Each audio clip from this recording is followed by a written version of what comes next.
Les Confessions de saint Augustin, livre 7, chapitre 20. Que les livres des platoniciens l'avaient rendu plus savant mais aussi plus vain,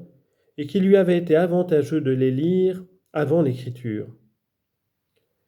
Mais ces livres des philosophes platoniciens que je lisais alors, m'ayant engagé à la recherche d'une vérité détachée de corps et de la matière, je vis par la lumière de l'intelligence que la beauté des choses visibles que vous avez créées était comme un tableau de vos beautés invisibles, lesquelles ne pouvant pénétrer,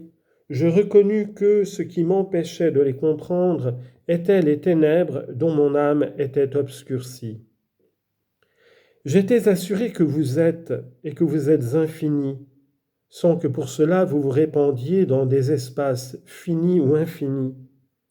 J'étais assuré que vous seul aviez un être véritable, parce que vous êtes toujours le même, sans être sujet à aucune altération, soit en changeant de lieu ou de qualité.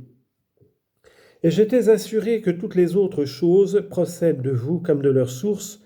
par cette seule raison indubitable qu'elles sont, puisqu'elles ne sauraient être que par vous. J'étais assuré de toutes ces vérités, et je me trouvais néanmoins trop faible pour pouvoir encore jouir de vous. Je discourais sur ce sujet comme si je fusse déjà devenu savant, et toutefois si je n'avais cherché dans Jésus-Christ notre Sauveur la voie qui conduit à vous, je me serais perdu dans toute cette science.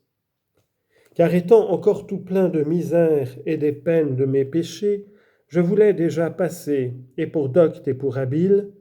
et non seulement je ne pleurais pas mes fautes, mais j'étais enflé d'orgueil par la vanité que me donnait ma science prétendue. Car où était cette charité qui, pour bâtir l'édifice de notre salut, le fonde sur l'humanité qui est Jésus-Christ lui-même? Et ces livres eussent-ils jamais été capables de me l'enseigner?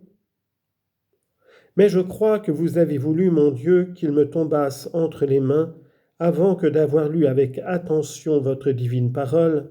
afin que je ne pusse jamais oublier quel sentiment il m'avait donné, et que vos saintes écritures, ayant ensuite humilié et adouci mon esprit,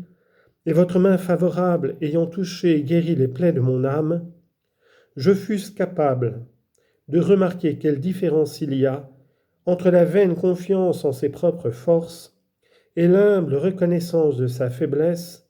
entre ceux qui savent où il faut aller, mais qui ne savent pas le chemin qu'ils doivent tenir, et ceux qui connaissent le chemin de notre bienheureuse patrie, lequel ne nous y conduit pas seulement pour en avoir la vue, mais nous en donne la possession et la jouissance.